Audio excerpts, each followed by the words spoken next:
Level Up is a regular podcast that brings you topics to help you perform at work and in life at your very highest level. Your host is Dan Chiodo, an executive coach, corporate trainer, and author. He is president of Impact Training and Executive Coaching. And now, here's Dan. Well, thank you, Jesse. This is our final episode for Level Up for 2018. Anyhow, in 2019, we'll be back with more episodes. And this is our first video podcast, so kind of special today. And special too because I have someone with me, Dustin Storm. Are you ready, Dustin? I am. And just to clarify, I'm not with you. I'm not like there. That is true because I'm here in sunny Naples. And you are actually there freezing, I take it. What's the temperature there in the Midwest? It feels like 19, and I'm wearing a coat. Oh my gosh. T-shirt and probably Speedos, so that. Exactly. Yep. Going swimming after this. No, really, seriously, it did dip down last night. It went down to 75, but I think I'll recover from that. So each December, Dustin and I come together to bring you something that, well, we don't exactly know how it's going to turn out, but it just explores some things. It looks into the new year, and it looks for the results that we're trying to get. For our home audience, we just don't really have a script. We just start talking, but it always turns out really well. And so I want to introduce to you Dustin Storm, the owner of Storm Cloud Marketing, an up-and-coming marketing agency in the Midwest. And this firm is prepared for everything that comes up, and it's really ready for the world of marketing. Now, for me, I am Dan Chiodo. I actually had to look at a script. I am Dan Chiodo. What I'm bringing to the table today would be some aha moments, perhaps, because I'm an executive coach. So I work with you one-on-one to look at all your challenges and come up with some ideas, or we come up with them together so that you can have a great year. So that's what we're looking for. Along with that, I do corporate training, and then also an author. I wrote the book, Perfect Timing. So time management is sometimes an issue too. But first, I'm going to throw a question to Dustin.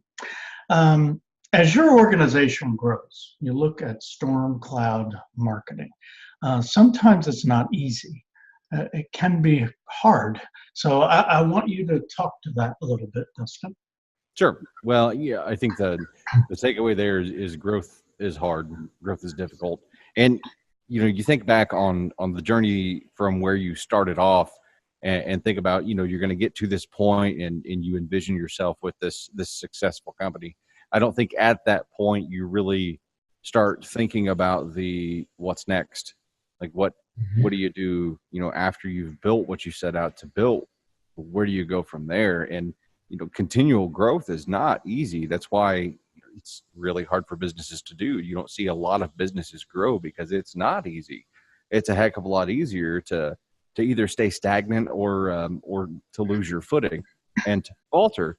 So intentional growth requires a lot of focus. It requires a lot of planning. It requires a great attention to detail, and more than anything, that intentional aspect of it, where you really have to have a plan and really think about the what's next of the what's next, and then be milestoning and really figure out where you're going and how to get there. And that's the hard part, because once you get to that 1.0 dream, I think it's, at least for me, it's a really, really busy time.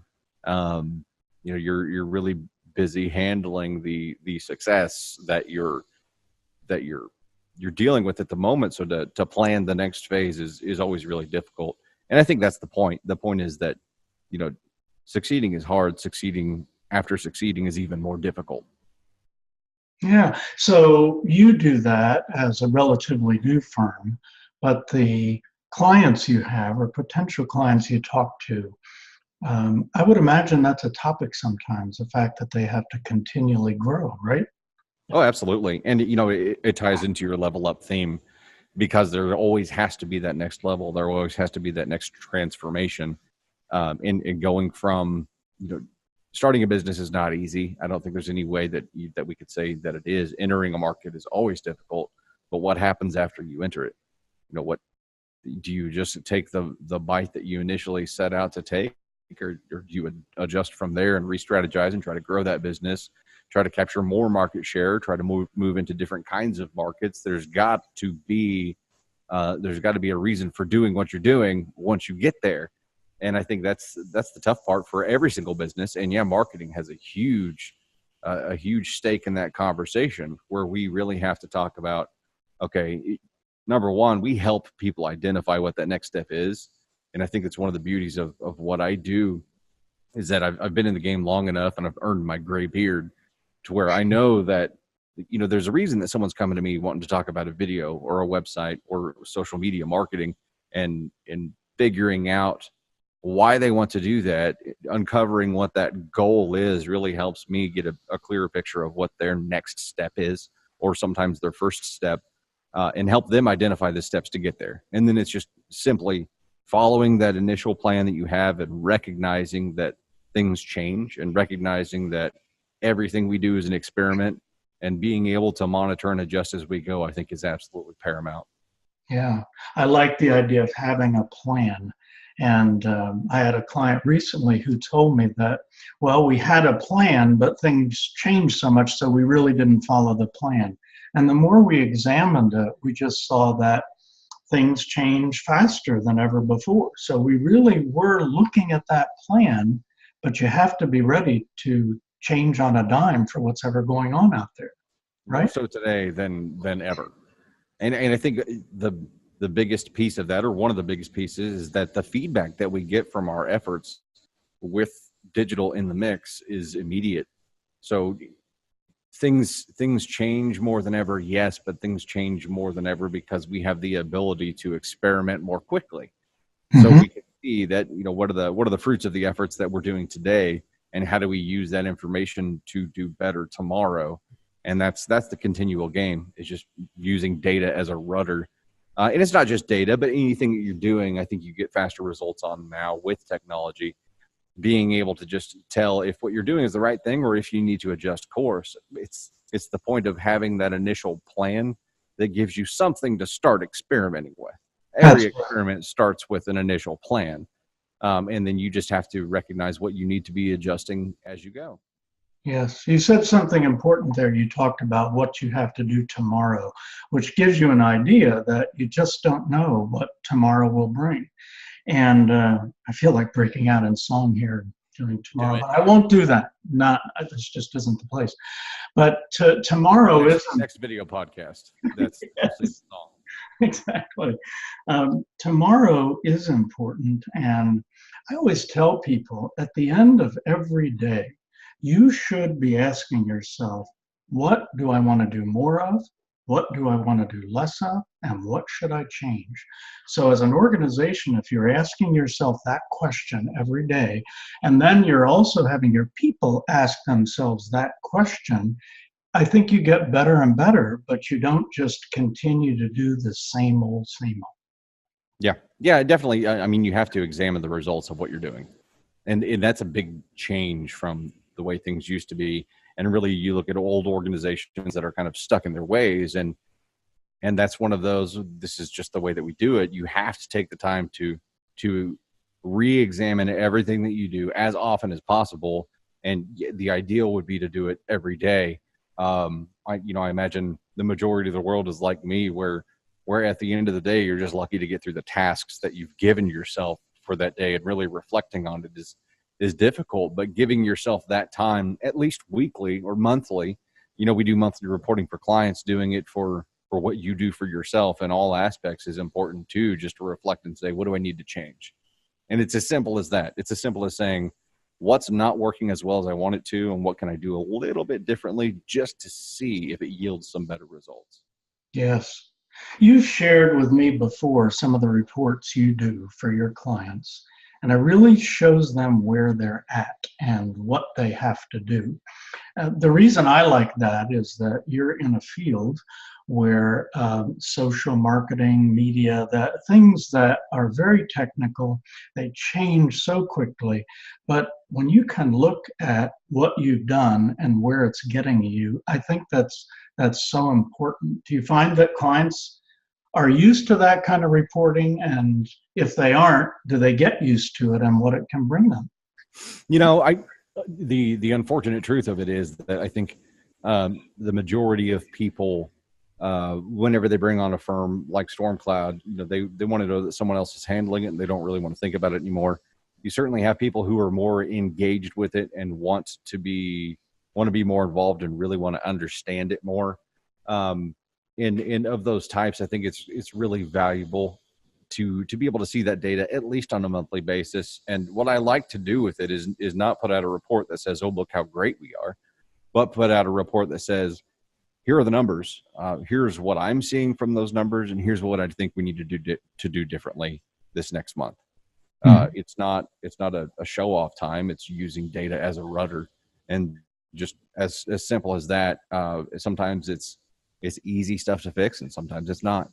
But the important thing is that we're watching it and we're using that information to try to get from point A to point B. Mm-hmm. And that's applicable in I think in all areas of life, with the leadership and executive coaching discussions that you and I have, and some of the crazy missions that, Candace and I go on in life together. We have those initial plans. We have to talk it through. We have to develop a strategy. Once we are in it, we have to be adjusting as we go. And then once we think we've gotten to that point, we've got to reflect and think about what we would do differently the next time, and readjust and get ready for the next phase. Mm-hmm. I like the way that you approach it, in that it's changing, that you go in with a strategy and that it may work or it may not, but let's move on to the next thing. And it's a very exciting world. I had a client this morning, and he and his wife have their business, just like you and Candace have your business. And I'm in the same situation with my wife. We do, creating these organizations, working together. He was in a situation where I could tell he was not very happy. He's just getting tired of the business and what he's doing. And so I thought, and part of it is he's just tired. He's working a lot of hours.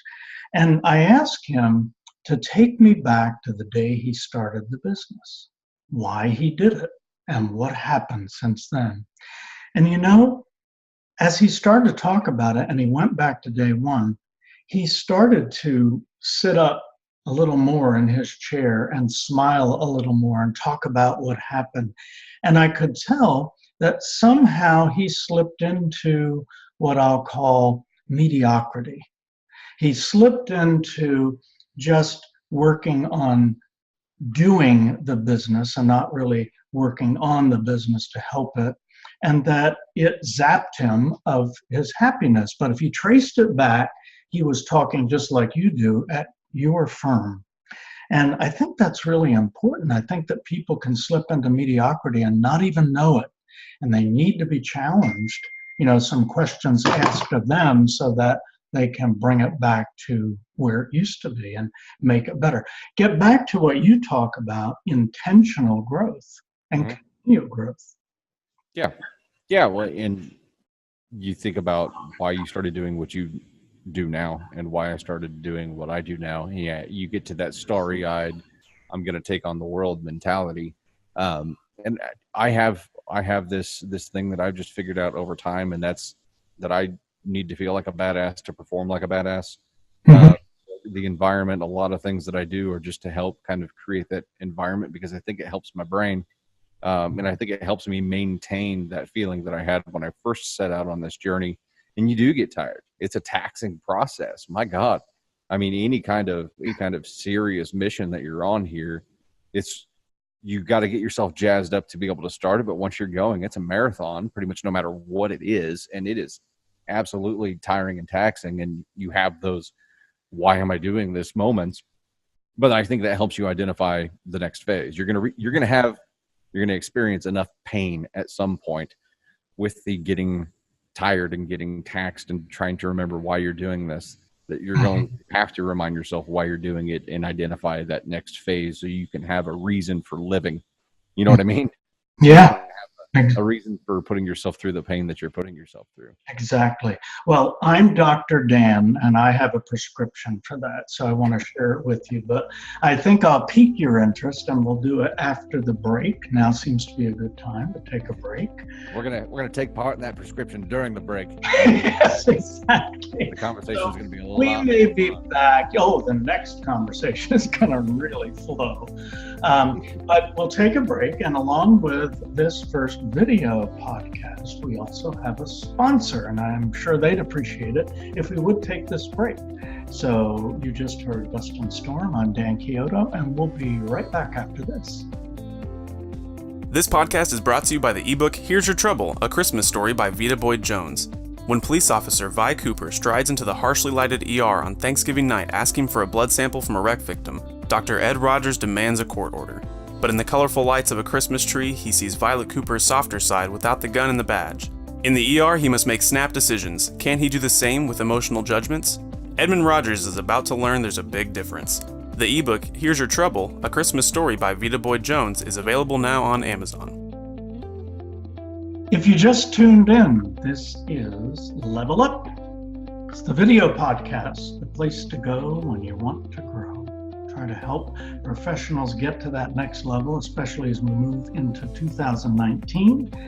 And with me today, Dustin Storm Cloud Marketing, and Dan Chiodo, your host, Impact Training and Executive Coaching. And I promised Dustin a prescription, so I would now like to give him that prescription. We were talking about all the time we put into the jobs that we do, and I know him well enough, and I know how I feel, and it's time, but it's also the passion you're putting into it. One of the things that I think is really important is that we need to know when it's time for a break.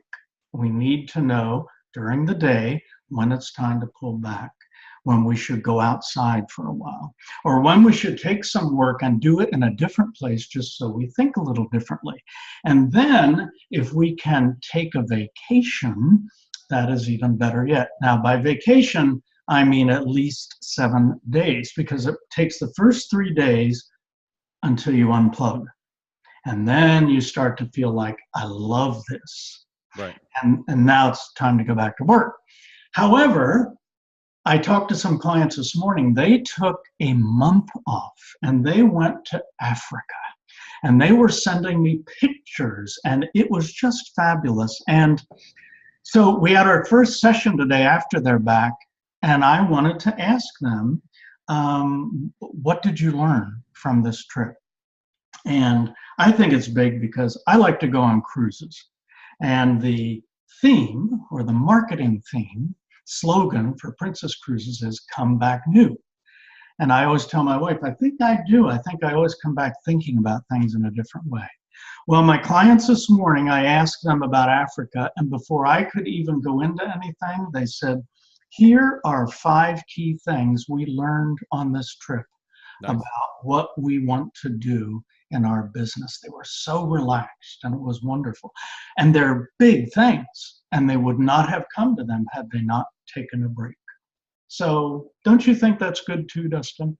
Yeah, absolutely. And I'm one of the guys who's in the trenches who always struggles with it. I know it's something that should be done. Forcing yourself to actually do it is a whole different ball of wax. But I think I go through phases with it too. I go through phases where, I've got a massive to-do list no matter what, but there are times when I can just recognize that I am not peak performing right now, and just say that, I need to walk away from this to be able to do better at it tomorrow. And then there are times where I tell myself just to stop being a sissy and to punch it through. And I'll, force myself to get into as much of a groove as I can and just see it through and go through all the tasks that I have on myself for that day. But you've got to be able to recognize, I think, when it's hurting your performance, when it's hurting your creativity, and when you're really doing yourself an injustice or doing your work an injustice. Right. And that's the key. You don't even realize it, I think. There's a term called the working retired. These are the people that are getting close to retirement, they're still on the payroll, but they're really not putting in that much. Well, I think there's another term that should be out there for all of us, and that is the working tired. And you're just at a point where you are very tired. You don't realize it, but you are not working quite at the level that you should be performing at. And so I think there are signs, but each day, I think if you start the day doing your most important things first, your highest priorities, that's probably a good way to do it after you've had some rest, because as you go out throughout the day, you're going to get a little slower, maybe not noticeable, but you will slow down a bit because your body's just saying, I need a break. I need happy hour.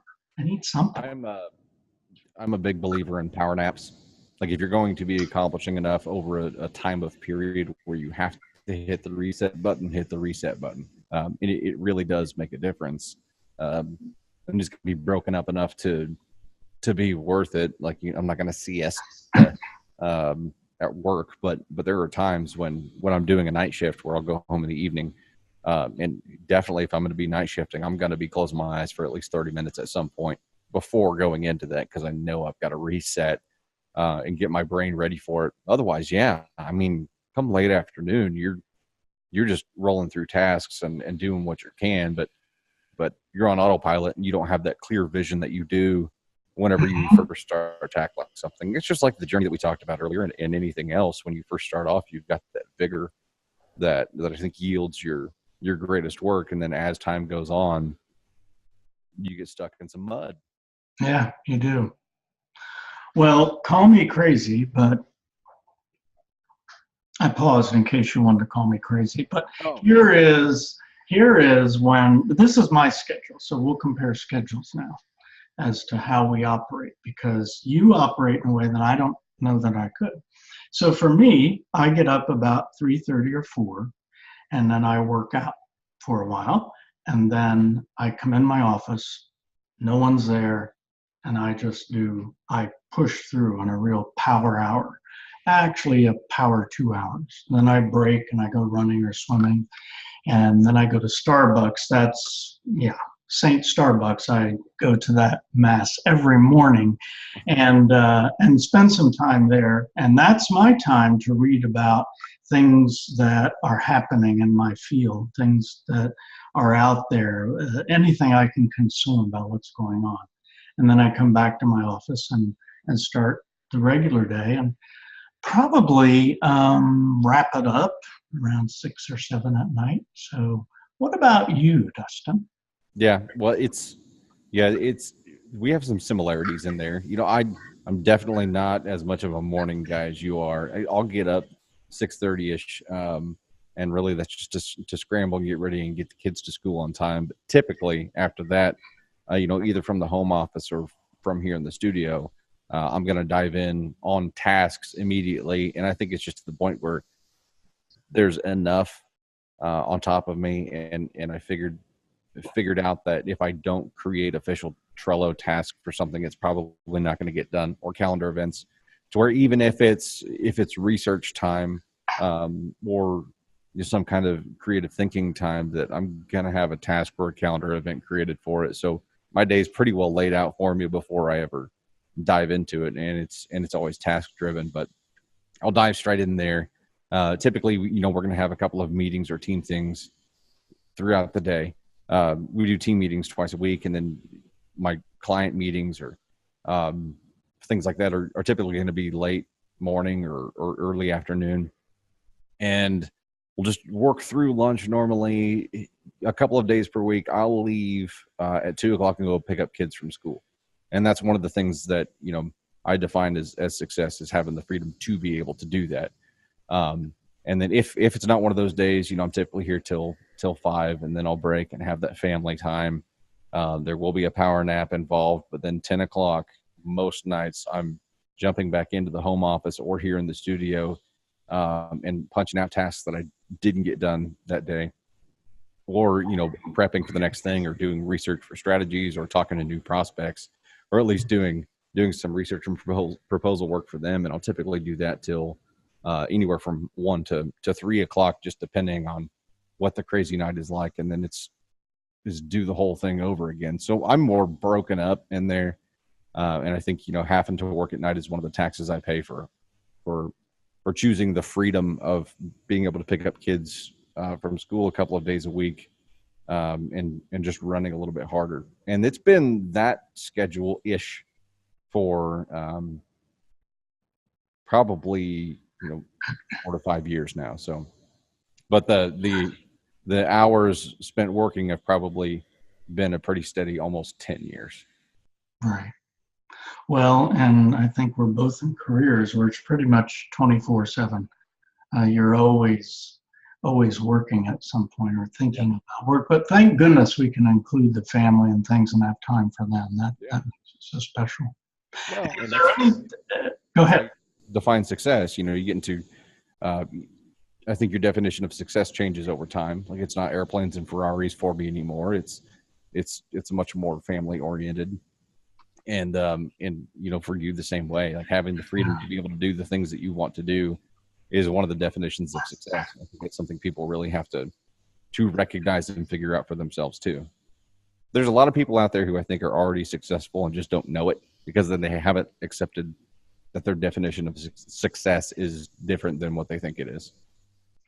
That is so true. In fact, I tell a lot of my clients, they don't realize how good they are, what they've achieved, and who they are. They're just so busy in the day-to-day, they don't see that. So it really is good. I like to have them do a list of their successes in life, and they've forgotten a lot of those. And some of the lists I'll look at and say, you are successful already. Not that you can't be more successful, but it sure looks pretty good. Right. So yeah, it's tough. It's tough when you're in the weeds to see what the field looks like. You bet. Is there anything else you want to say to our listeners today? Any other topics you wanted to cover? Sorry you had to look at our ugly mugs for a while if you're watching the video, I guess. That's right. Topic wise, I think you and I even on the break, we're talking about how we had not followed the script almost at all, but we started with a plan and then we deviated as we experimented and needed to deviate, and we still ended up at a very, I think, useful spot. I hope people watching agree, but it's just that recognition of having that starting plan is nothing more than a 1.0. This is to get me started and hopefully hit it in the right direction thing. But then you really got to ride the wave, and be able to turn when it turns, and just pivot as you need to pivot to make sure that you stay upright. Because if you just keep that board facing the way that your initial plan to maintain X course, the weather's not always going to agree with you, and the tides aren't always going to agree with you. So you definitely have to adjust as you go, and just recognize that old school mentality of I have a plan and I'm sticking to it no matter what doesn't apply anymore, no matter what you're doing, because things do change more rapidly and you have the ability to get feedback on that change more rapidly. So yes, have an initial plan. You have to get started, but just recognize that change is required. That's right. And to think in a positive way. We have a podcast coming up where I have a person who's going to talk about some things that were really rough in his life, and yet he's one of the most positive people I know. So how does a person do that? And there are a lot of things out there that you encounter, but everything can be handled. Every challenge, if we look at the Eastern symbol for what a challenge is, it's the same symbol that means opportunity. So if we'd only look at it that way, any challenge we face could be an opportunity. So Absolutely. Thank you, Dustin. I always enjoy this every December, where we talk about things that maybe some of our professionals would like to know about. And they are welcome, listeners, this is for you. You're welcome to send in any ideas that you might have for our Level Up podcasts, and you can send them to Dan at Chiodo, CHIOD as in Dan .net, and I would gladly entertain some of those topics. So we're going to file this in our video podcast library now and tell you that the podcast can be found on SoundCloud, Stitcher, Google, and also challenge you today to think about what you're going to do in 2019. How are you going to level up and be better than you are even this past year? You know that you can do it. So cheers.